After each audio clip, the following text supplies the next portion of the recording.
Well, good evening, everyone. Thank you all so much for investing in yourself and making us a part of that, being here with us for this webinar. My name is Luma. I am the programming chair for Diversity in Dentistry Mentorship, and I am fortunate enough to have Dr. Lila with us as well today. Um, our topic for today, we do have a webinar every first Wednesday of the month, and we try to find a topic that we believe will be helpful, not just to pre-dental students, but to anyone considering dentistry or in dentistry. So I thank you all for making the time to be with us.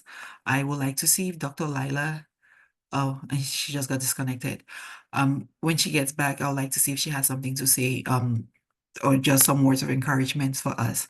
However, I was going through our programming so far for the year, and I realized that we've talked a lot about getting into dental school, but not really much is out there regarding how you maintain that momentum while in dental school.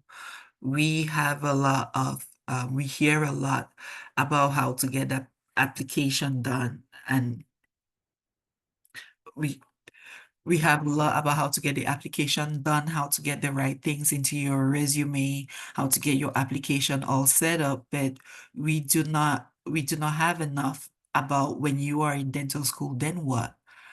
Um, so unlike before, unlike before where and especially since we're nearing the end of the year, it is a little more like this is time for midterms for most people in dental school or even just in college. So I wanted this to be more of a discussion. So if you do have a question, if you do have anything to add in, please feel free to add it. It's more of a discussion thing, just things to look out for, like, hey, look out for this. Um, so the first thing that I want to bring up is the feeling of being you've achieved or you've already like getting into dental school is the goal. But while you're in dental school, what else do you need to do? Because for a lot of people, once they get into dental school, it is so much. I don't know if we have any of our D1s. I don't see any of our D1s. But as our D1s will testify, it feels like a lot.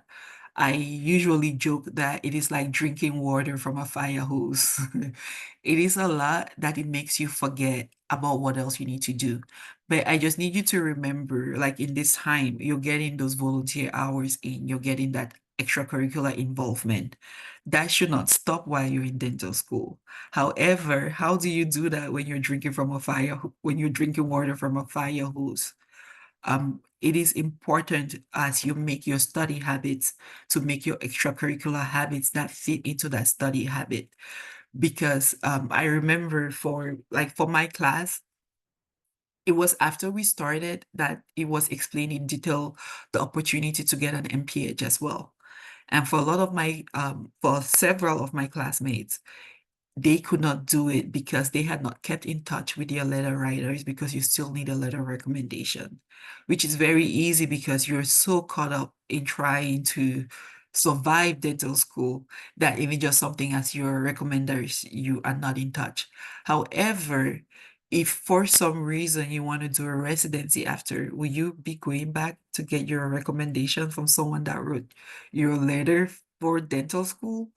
So that is something you need to consider, how to get those activities up to date, how to get your letters of recommendation up to date, how to fit in extracurricular activities despite the dental school schedule. If anyone has anything to add to that or to subtract from that, please let me know, because those are like the three main things I was going to touch on. Anyone? Okay, then I will continue with the finding the extracurriculars to do. Um, just as in undergrad or in high school, there is a lot of organizations that you can become a part of. However, for instance, for my school, everyone automatically gets membership to ASDA.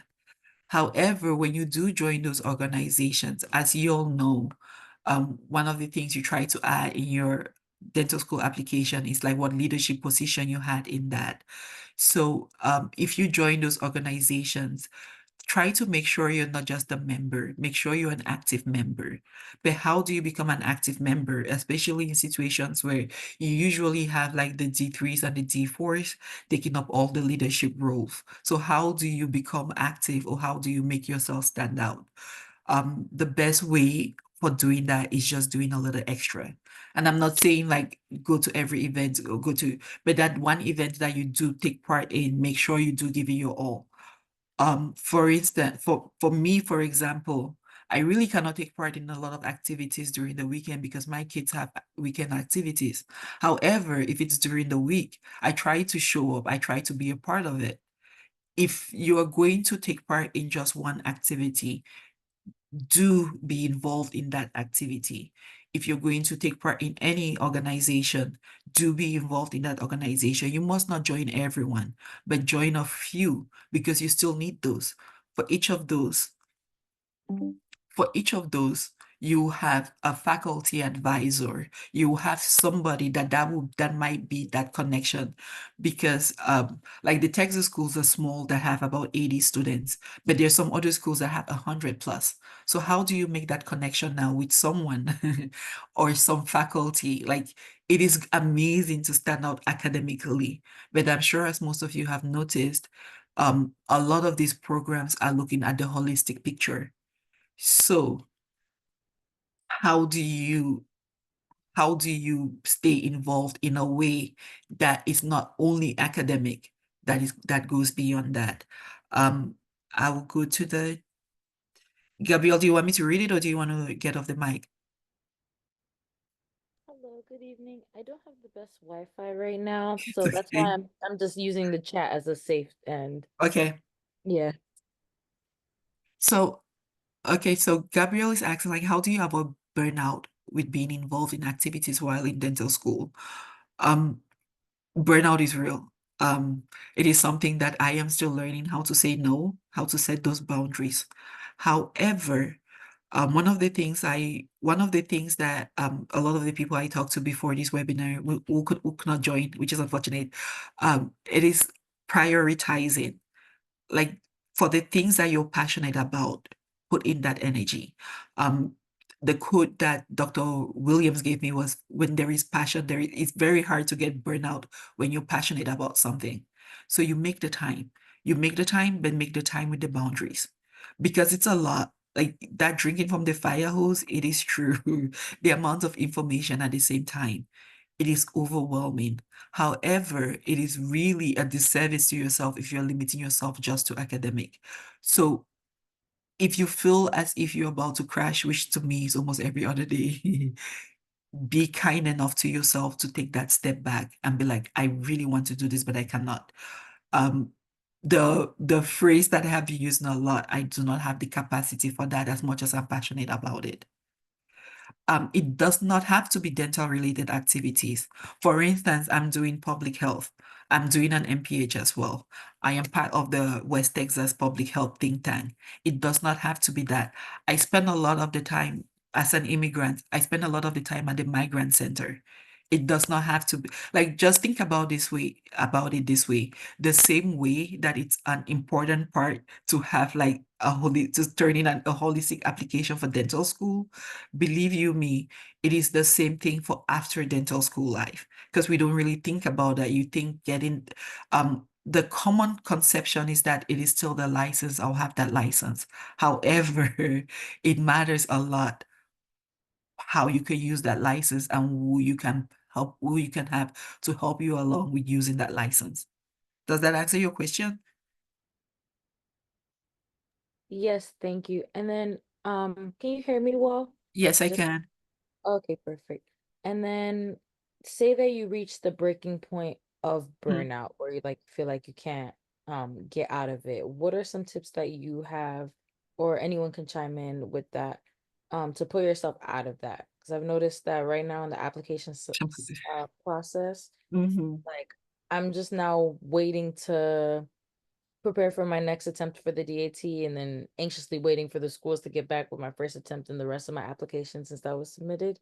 mhm. But now I just feel like I'm so like burnt out by everything that I'm just like, oh, So, The very first part is give yourself grace. Like, give yourself as much grace as you give everyone else. Give yourself grace. The second part is that when it's your time, it is your time. Um, I am very open with the fact that I had a 15-year gap. My gap year was 15 years long. When it is your time, it is your time. Like, it is very easy. Like, the very first time I applied, I fell into the social media trap where I was looking at what every other person was doing and what every other person was achieving. And I realized that whatever they have going on is very different from what I have going on. So I do give myself grace. Um, I like if you we have this saying that if you do not make time for health, sickness does not ask for time. If you do not make the time to recoup, because a day spent in bed is not a wasted day. It's that day that you spend to recoup. So do what works for you. I know there was a session, I don't remember if you were on it, where someone asked me, it's like, what do you do? I'm like, I cry. I cry. Like, I cry. Sometimes it takes a good cry, a good laugh, a good day in bed doing nothing. Find what works for you, because that is what works for me might not work for you. But find what works for you. If it's a good cry, that will get you back, that will get you reset. If it's that conversation with someone you've not talked to in a while, if it is um if it is therapy. I remember not too long ago, I called Dr. Lila and I was like, oh my goodness, I've not had therapy in 3 days. I'm about to die. If it is therapy that will work for you, if it is psychotic medications that worked for you, find it. The sooner you find it, the better, because it does not get easier in the process. I see Dr. Lila. Dr. Lila, you can go.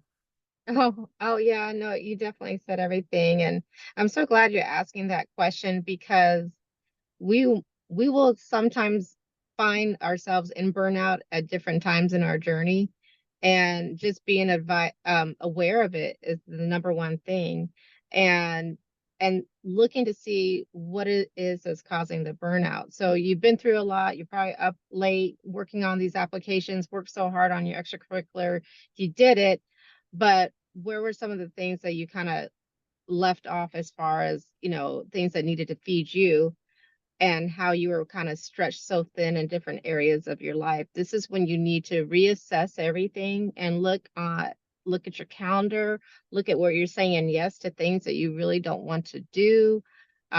What can you take off your plate? Because you've got to build in some space in there for you to have the capacity to do what you need to do. Because the burnout comes when you have resentment, you're tired, you're exhausted, you're short, you're sick. If you're having those things, then yeah, your body is going to shut down, and then it wouldn't have been worth any of that time applying to dental school because you're not going to be able to get through it.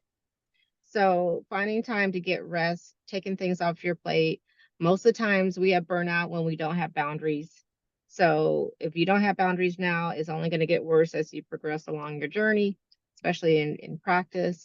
And I'm speaking from experience. I can say this is firsthand experience. But finding things, you got to block out time to play. Find things that bring you joy, work that in your calendar, like block it out. If it's just walking, if it's dancing, but something you've got to do to kind of refill your cup. But yeah, I mean, I can go on and on that, but I think the first step you've got right there is self-awareness around it. So that's important. Yes. And just one more thing to add to that, like, if you can tailor your goals, like, make sure I am doing this because of this and not just because I cannot say no. Like, tailor your goals in a way that whatever you're doing is, like, you have to learn how to be a little bit selfish, because as I will say over and over, the takers do not have any boundaries. So as a giver, you need to learn how to have a boundary. So you should tailor your goals towards the things that you want, because it's okay. It is important to do a little bit more, but do not do so much that there is nothing left. Make sense? Thank you both. Yes, thank you so much. You're welcome. which kind of segues into the other part that we need for which is important to pay attention to build that resume while you're in dental school, which is your extracurriculars and your hobbies. I like that you already asked if it has to be healthcare. It doesn't have to be healthcare. It is really important to keep up with your hobbies because I know for like one of the people that is applying for oral surgery, because interviews have started as well for residency. He talked a lot about the fact that he does like this knitting. I know my accent. Like he does a lot of like the knitting of like the some of the winter stuff. But he was like, that was something they were fixated on, that I'm still into knitting and I still knit stuff for the hospital. If it is something that you can do, focus on those because he still does the knitting, which is something that he finds interesting for him. But he was doing it and donating it to the hospital. That is how he integrated it into his interest in oral surgery. So if you can find a way to maintain those, I know I do have a classmate that she's into like making us scrub caps. It's something that she liked doing. Now that we're in clinic all the time and we don't have to study for exams every day, that is something that she's doing. So if you can find a way to relate your extracurricular to what you want to do after, I know a lot of the people that are interested in peds are finding some way to get involved in like the children medical center, something of that sort. It doesn't only have to be in the classroom. If you can find a way to make sure your extracurriculars somehow integrate with your next step or the thing you want to do after. If you're interested in cosmetic dentistry, is there a cosmetic dentist that you would like to shadow? Or do you like to spend time with? Oh, I've gone into shadowing already. But if you're interested in things like that, is there like someone that you can spend time with to see if it's something that will be helpful? I know for a lot of people that play golf, it is like a good way for them to meet people, but it's not but just things like that. There's some people that play golf, and in playing golf, they've got to make these contacts that are helpful for them. So if you can find a way to keep up with your extracurriculars, perfect if you can find a way for it to integrate into your next step. But those are important. If you are someone that is in the gym all the time, please do not give that up because of dental school. If you're someone that is into running, please do not cancel all your marathons because of school. Because those are still topics that can come up, not if those topics that can come up in your job interview in your next step. Keep those up because you don't want that blank 4 years to be just in class and in the clinic. Anyone have any questions? Anything to add to that? Because that brings me to my next thing to pay attention to, which is the community outreach. A lot of dental schools are big into like the impact you have in the community. Some schools even to have it in their statement of purpose, which is one thing. If you are interviewing at a school, please do look at their website and know what their statement of purpose is, because there's some schools that do ask about it. However, for like the community outreach part, the volunteer work, it is really, really, really important to take part in like the free dental clinics and the health fairs. I know for some schools like my school, we have the Give Kids a Smile, where that is not optional, it is obligatory to be a part of it, which I think it's important. However, for some schools, it's something that you sign up for. If you have things like that that the school is putting up, please do sign up for it. Even if it's not something you're interested in, do sign up for it. Um, a lot of us on our personal statement talk about the difference we want to make in the community. Um, Whether you know it or not, your school is looking at you if you're making that difference that you say you wanted to. So especially if it's a community outreach that the school puts out, do take part in it. This is not to push SNDA, but SNDA has amazing programs that you can easily do. They have the lessons in the lunchbox. They have the why am I pulling a blank? They have the one where the pre-dental students come on campus. Isaiah, what's the name? Sorry, what'd you say? For SNDA, the open house that SNDA does. Oh, Impressions Day? Impressions Day. Thank you. Yeah. They have like Impressions Day and things like that. Please do take part in them. If as a pre-dental student, is something that you look forward to attending. While you are a student, please do take part in it. That way, you are giving back. If Impressions Day made an impact to you, do give back and be a part of Impressions Day. Especially for the things that are put up by the school, do take part in it, especially that community outreach, because all of us put it on our personal statements that we're trying to make a difference in the community. What do you think added to my, is it, do you think doing research is necessary to apply to dental school?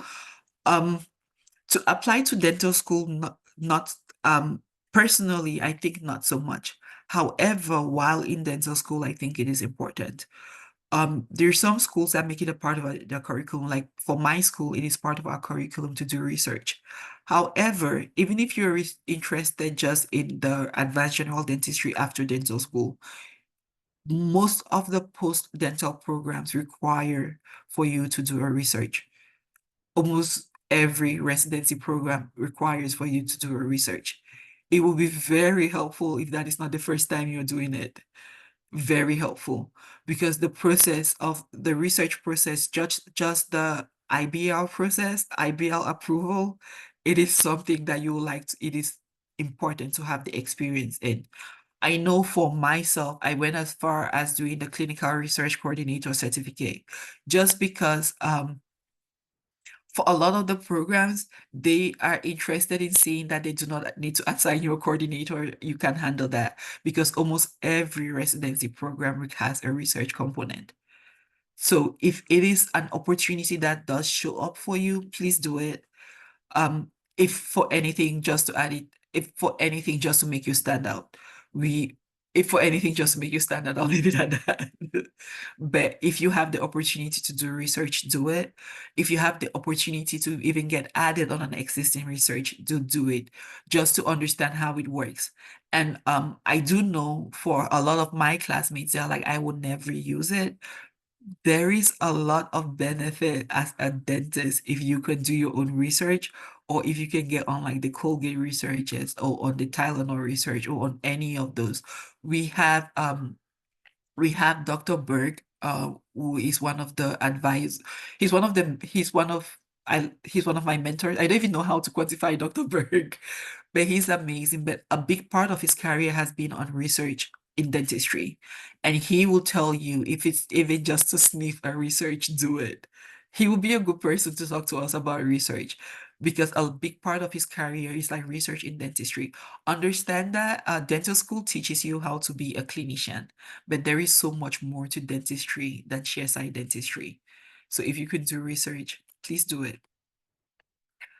Christy's asking, what do you think added to your success getting accepted? Is that like for me personally, or do you want me to get student Dr. Isaiah or student Dr. Linda to add to that? Yes, for you personally, I think when you started, you said it took you a while. So Yes. through your journey, what do you think from the first time you applied to the last time you applied, what was successful in you applying and getting accepted? So the first time I applied to dental school was in 2011. And I think it was a very, very nice application because I did not even have a letter from a dentist. In that time, I just knew I was interested in dentistry, but I had no idea how to go about it. I think what changed for me, I do have that post that I made on Facebook that I share a lot. I went on Facebook. I was like, I cannot do this on my own. Let me find help. I went on Facebook. I saw a group that was supposed to be geared towards us. And I was like, hi, everyone. I'm a 35-year-old mother of 3 boys and I'm interested in dentistry. And everybody was like, no, don't do it. However, a few people were really, really helpful, giving me direction. The difference was the first time, as I said, I did not even have a letter from a dentist. The difference was I did find a community. I did find a community that was interested in my success as much as I was. I found a mentor that because if any of you were active in your pre-dental society, there is a lot of resources for med school. There is very little resources for dental school. I did find those resources for dental school. I was able to find those resources for dental school. I found the resources, I found the community, and I put myself out there. I volunteered at the community dental clinic. I got to meet Dr. Lila and worked with her on several programs before applying.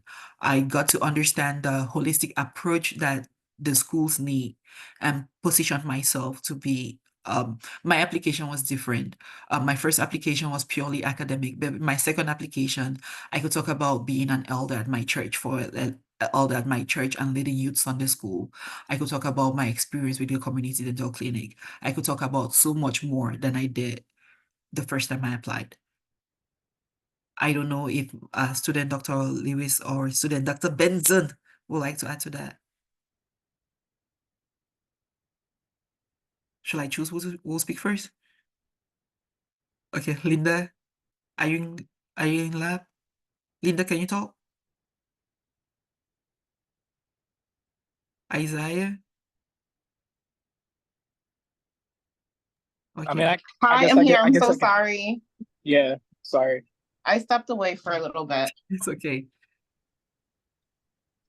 What do you think added to your success in getting accepted to dental school? Um, That's a to loaded your point, I'll say finding belonging in a community or a group that I would say that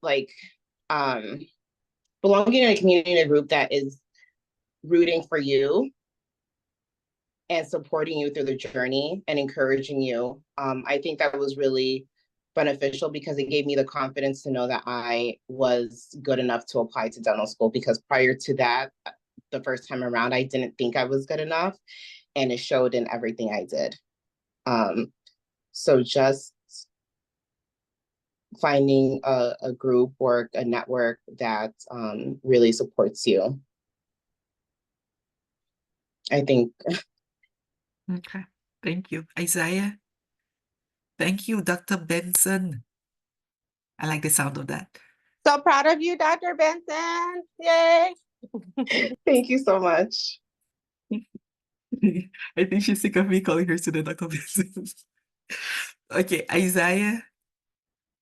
Yeah, I guess for me, I feel like the most important thing is trying to make your application as unique as possible. So really like focus on telling your story and expressing who you are, and you know, in every way that you can on the application. And I feel like in order to do that, like you have to like spend time writing the application. So, you know, I feel like it's not even something that can be done in like a month. For me, I think I spent like 3 or 4 months, you know, putting together my experience descriptions and writing my personal statement and like coming back to it over and over again until I felt like I knew that it was like a pretty good representation of like who I was or who I am in like every, you know, in every way. So yeah, I'd say that focus on trying to be as unique as possible. Because I feel like it's really easy to fall into the trap of just like checking off all the boxes and, you know, but, you know, that's not what the schools want. Yeah. Can I add? Sure. I moved places, so if they get staticky, tell me, I'll turn off my camera. But yeah, I think you nailed it as far as like, this is not a last minute thing to do. Like, take your time through the process, and the application is going to go, not just the statement, but there's all the supplemental essays and, you know, how you're drafting your resume. It's just going to go through so many iterations until it gets perfect. But just really standing on your story, like sometimes we just don't even think that anything's unique about it, and how can you make it stand out? And that's when you need to have someone else, a mentor, or, you know, just someone else who's in the same part of the journey, and talk about it with one another, because you can start asking each other questions, and things that you have probably just dialed back in your memory, wouldn't think that would work, could actually work when someone is asking you, prompting you with the questions about, you know, just your experiences and stuff like that. So just don't go it alone. And I know all you guys aren't because you're here, so I applaud you for that. But really take advantage of having someone help you through it, not just editing it, but just really putting it all out on paper. One advice I always have is like when you're starting your essays, kind of like when I was writing the book, is that you just have to spit it all out and not even worry. Don't edit as you write. Just write, let a free flow come out, and then go back and see, and then try to develop each section of the statement. And then back on as far as the resume goes, sometimes you just kind of forget stuff. So, someone else who you went to undergrad with you is like, what did we do? What about that program? And don't discount something that's small, like a one-day event. If you're in an area where we're bringing the youth summit, you should be there, and you can talk about, yeah, you were just volunteering, maybe being a runner, but you could actually say that you contributed to something that was really going to change the trajectory of someone's life. And just to see their eyes light up, this is why you want to help other people. So it's just a way how you can take those experiences and make them more inspirational. So yeah, that's all I have to add. Thank you. Thank you. And in as much as we're talking about this in reference to dental school application, understand that you still need this while in dental school and after dental school. So a lot of these things that you do before you apply, understand that it's important to still have them while you're in dental school for the next step after. Because you can survive dental school all you want, but then how do you continue going forward? Because think about it, if you're applying for the same job at Aspen, will they consider the person that was more involved in the community or the person that just focused on school? They'll need someone that has been out there in the community doing the stuff that they said they would do, rather than someone that just stayed in clinic and stayed in class. And then, so thank you all so much to everyone that shared. And then Clark asked, is there a limit to the number of activities clubs? No, not at all. You could always add more. I do know the application has you, the application will have you star, is it a 5? Dr. G, Dr. Miriam is here, thank you. The application will have you star the ones that you want them to review, but there is no limit. Put as many as you think is important to know, because as much as you star those 5, believe me, they'll look at the rest of them as well. But there is no limit. So examples of what to include, I think it's very relative, because as Dr. Laila shared, if you are the youth summit, include that and how it affected you. If you go to a health fair and you just sit in the corner, it's not necessary to include that. But if you go to T-Moms and you actually do something, it's important to include that. If you have a story to tell or how that activity actually helped you, it is important to include that. The same thing on because I was looking at the formats of resumes. There is like so many different formats, but then the part that I like the most is you can add the activities and recognitions, especially if you've been just focused on school. Add anything that you think is relevant on that activities and recognitions. Add it, especially if it's something that you can talk about, or if it's something that you feel like will build up your personality. Thank you. You're welcome. And Genesee, how do you take part in upcoming summits? Yes, we do have it at different locations. However, the part that I would really like to impress, the part that I would really like to impress on all of you is being here is amazing. I know we've been struggling with finding the mentors. Being here is amazing because you will meet the mentors. It is important to go to like the physical locations. However, thankfully, a lot of things can be done virtually. Find those virtual events. I know I attended almost every USNDA conference virtually. Find those virtual events and attend. You'll be amazed, because I remember the last USNDA meeting conference that I attended. In most of the rooms, it was just me. And then I remember at my San Antonio interview, it was the same person that was just me in the room with. In as much as it's important to attend in person, I'm not knocking in person. If your school has an impression, if you have a school that has an impression, they go. Do not interact only with the students, interact with everybody you meet. Do the in person, but do find those virtual events as well and be a part of it as much as possible.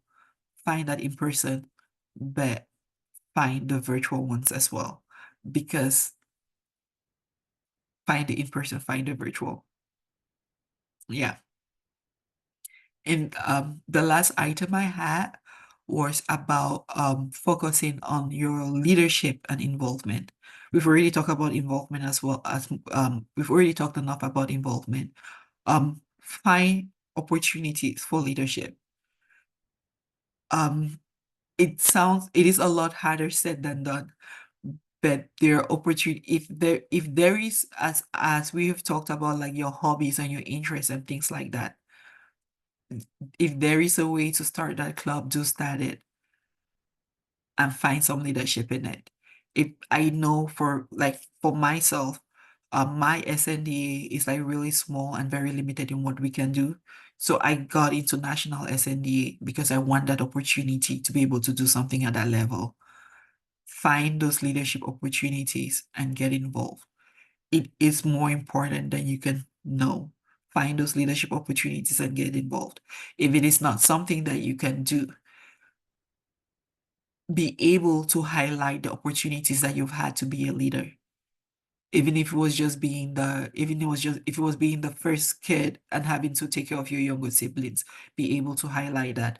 Or if it was even being the last kid and having to find your older siblings, be able to highlight that and how it taught you how to be a good leader. It is important because think about it, when you are a dentist, you're the leader of your team. For anybody that will be willing to hire you, you should be able to show how you can take on that leadership. You could have the best clinical skills, you could have the best academic record, but if you cannot lead that team, find a way to build that leadership and be able to highlight it. I have Dr. Mariam on here, and I will really, really, really like to get her input because she's amazing about reminding me on the things I need to add to my resume. Dr. Mariam, are you available to comment? Yes. I also wanted to add to what you said about getting involved. There's a little bit of a hack. So if you find like a pre-professional health group that's not at your school, there's plenty of them. Just look it up. You help start it, and then you become the vice president of it and find someone to be president. Because I was so involved in other stuff, I didn't have time to be president of this new club, but I was trying to be vice president because vice president doesn't do anything. So that way I still had a integral role. I helped with a founding member, and I was VP, and then I just supported an overachieving president. So then I could put it in my resume. So you don't have to take the presidency of that thing. We can do something else that that way, but it looks good on your application. Thank you. Yes. So Tasneem, did I pronounce that right?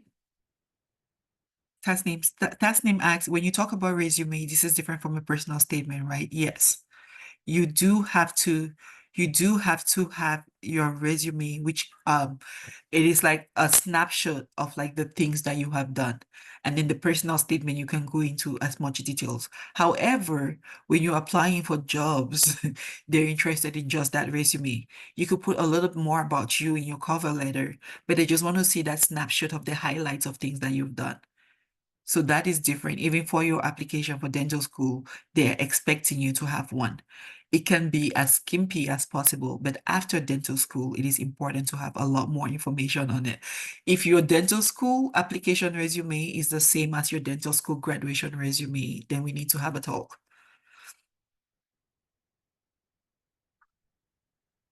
Yeah, can I ask something real quick before I forget? So on the resume, and I saw there was a question like, is there too many activities to put on? No, put all your activities and what your leaders had leadership in, but do not include all of it in your personal statement. This is where you're going to highlight something that was really meaningful and dig deep into that, one or two things. But as far as the resume go, you can list a lot of stuff. But I would caution you, when we're talking about burnout, you don't need to be involved in every single activity. It's better if you have 2 to 3 that you are actively involved in. Take the hack of serving as vice president is great. So brilliant. and just so that you really speak to it, speak in more detail of the activity that you planned and the impact it made. Always include metrics, like measure the success, so that it just really shows how involved you were, and that kind of wows the interviewer when you go in for those interviews. But you can also, in your statement, of course, include that as well, the metrics, how you measured, like our goal was to have 50 students come for Impressions Day, or, well, I guess it's your undergrad. So something in the community that you're doing, you're helping with Give Kids a Smile. And we had 38, and of those of the survey, they said they wanted to come back again next year, you know, those kind of details. Oh, good, you have your resume up. Yes.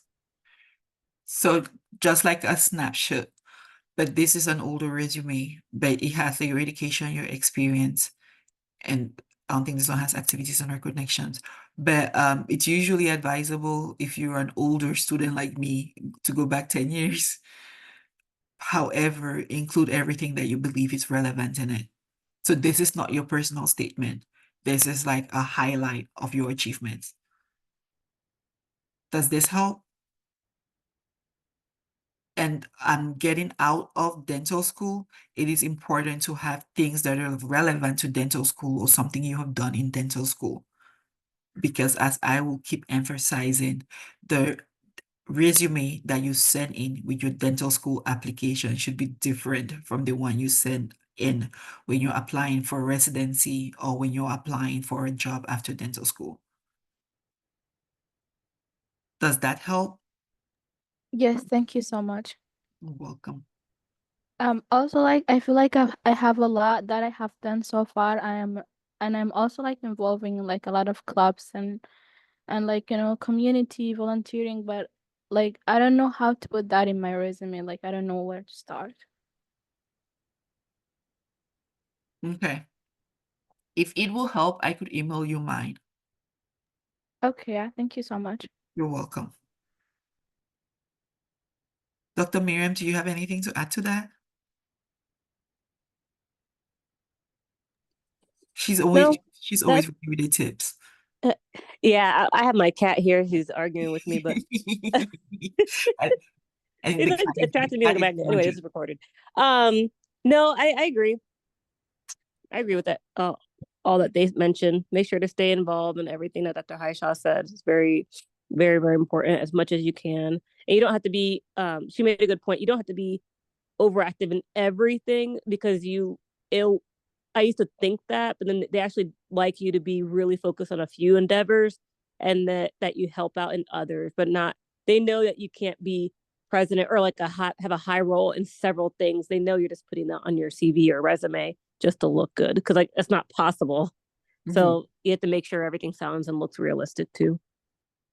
Yeah, because I have, just as I emphasized earlier, even if you're going to take part in just one activity, make sure it's in a way that it counts, in a way that is memorable, in a way that you can actually talk about it. Do not show up for everything because you will be burnt out. Because I know, for instance, at my school, we have lunch and learns almost every day. There is like no way possible that you can show up for every single one of those. But then for the ones you do show up for, do make sure that it counts. Because believe you me, burnout is real. And it's something that we should try to, if you can learn earlier how to handle burnout, the better. Before you burn out when it counts.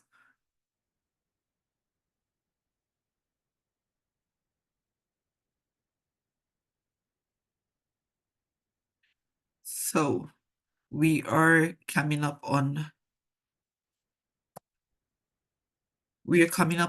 19 after. If anyone has any questions, please feel free to add because that is all I had to share. I was sharing about so the things to highlight on your resume. Your resume for applying to dental school should be different from your resume when you're applying for anything after dental school. It is important to highlight your academic achievements and your clinical skills. However, those are not the only things you should focus on. A lot of us on our application to dental school highlight our interest in serving the community. Do take advantage, do be involved in those, especially the ones that your school puts up. Especially the ones that your school puts up, do be involved because it looks funny if you talk about being interested in helping the community and your school puts on community activities and you don't show up for. It is important to have leadership roles. Find the leadership roles and get involved in them. Research experience is great. Do find a way to get involved in research. A lot of schools have them as part of their curriculum. If not, find a way to add your name to something. Work on your skills. Be able to tailor your goals. That way you avoid burnout, and do still continue to take part in your hobbies and interests. If you do still continue to take part in your hobbies and interests, because it will help you to have like a more holistic application and not make you, because everyone understands almost everything is looking at a holistic application and not just academic only. So the better you are at making yourself look like a well-rounded person. It is not just important for dental school, it's important for after dental school as well.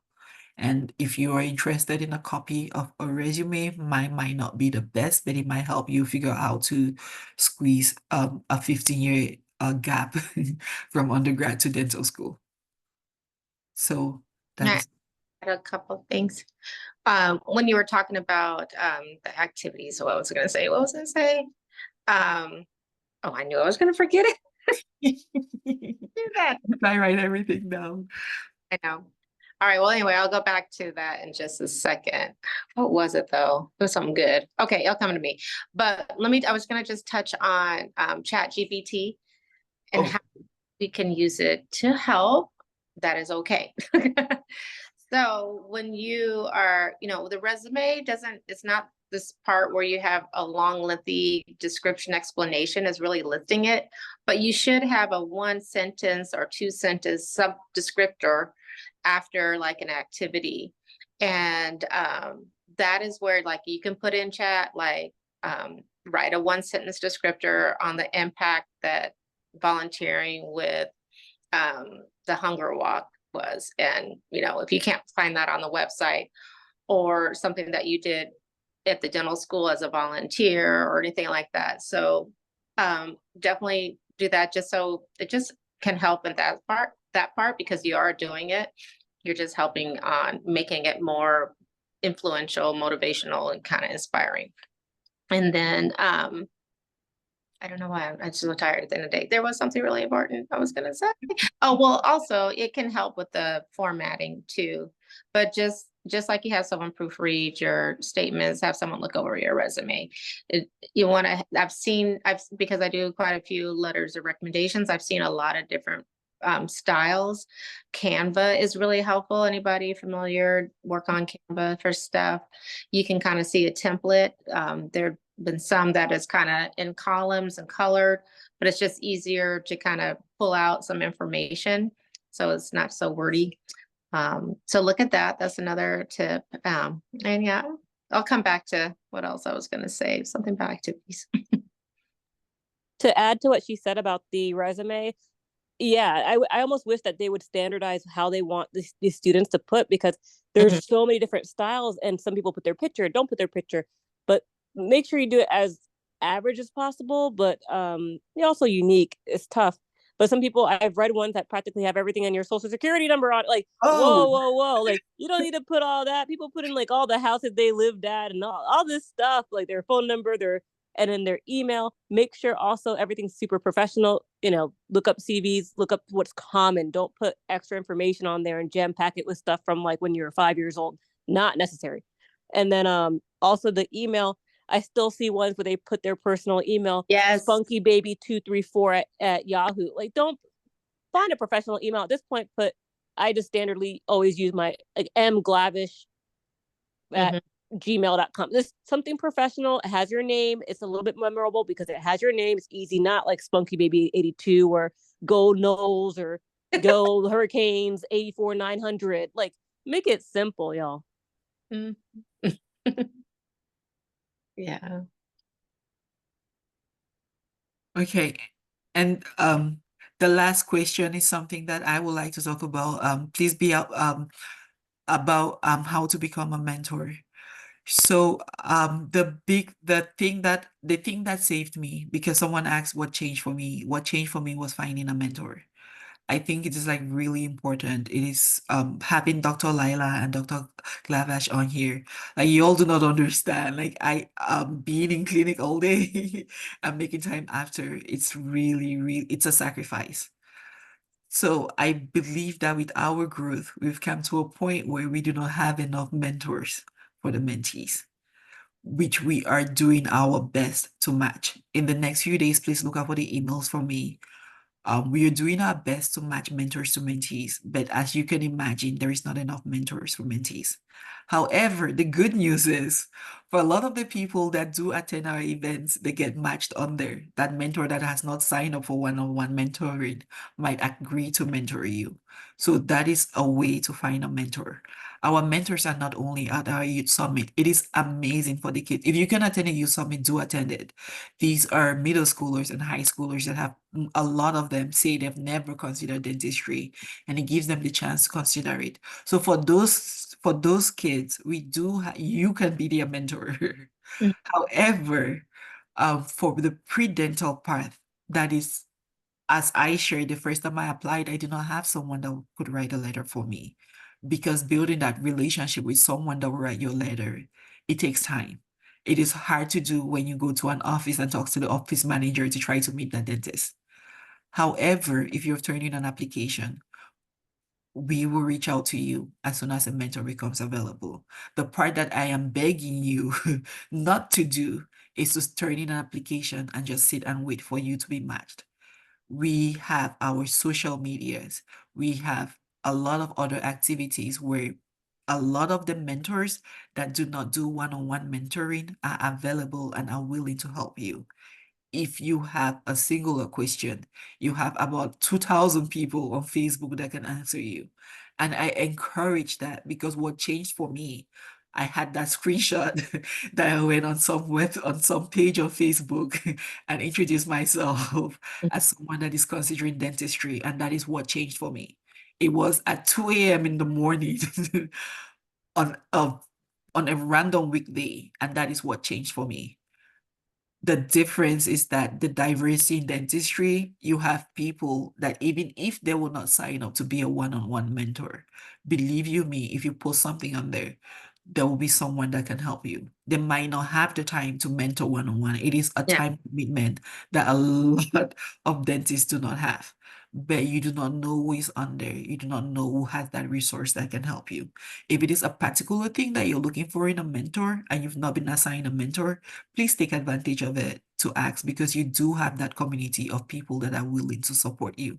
They might not have the time commitment to do one-on-one mentoring, but believe you me, they will help you where they can. Mhm.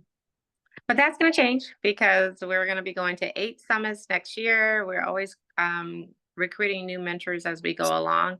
And I actually think we have a few have come in. So with some help with the administration, we're going to get those linked. But yes, let me know. I put in the chat if anyone wants more information on, where our future summits are going to be. So definitely connect through on our WhatsApp for the mentee group too. So I'll put kind of signups in there as well. Yeah, Leah, do you have it? Leah, do you have the link for the mentee group? Dr. Miriam, can you please help me choose any number Give me 1 between? second. So Leah is going to post the link for the mentee group. Please do take advantage of it. Please do understand that we are doing our best to match one-on-one mentors. However, we do have a lot of people that just signed up and that is all they ever did. So it's taking some time. So do attend our events. But then the part that made the difference for me was going through the social media page. Use it. It is really scary to put yourself out there. But when you have nothing to lose and everything to gain, please do take advantage of it. Please do take advantage of it. Leah is going to post the link to join the mentee group. If you can, do join. You do not know, I do know, like in the heat of it during the summer, they did have like study groups and things like that. You do not know who is on that same on the same path of the journey as you, you might just find your study partner on here. Dr. Miriam, can you please pick a number between 1 and 20? Any number? 14. 14. Okay, that is the number for today's attendance. But please do be on the lookout for emails from us. I will go ahead and thank you all so much for making the time to be with us today. I hope you did learn something. And the bottom line is that you do need a resume to apply to dental school. Do everything you can to have a different resume when you're getting out of dental school. Thank you all so much.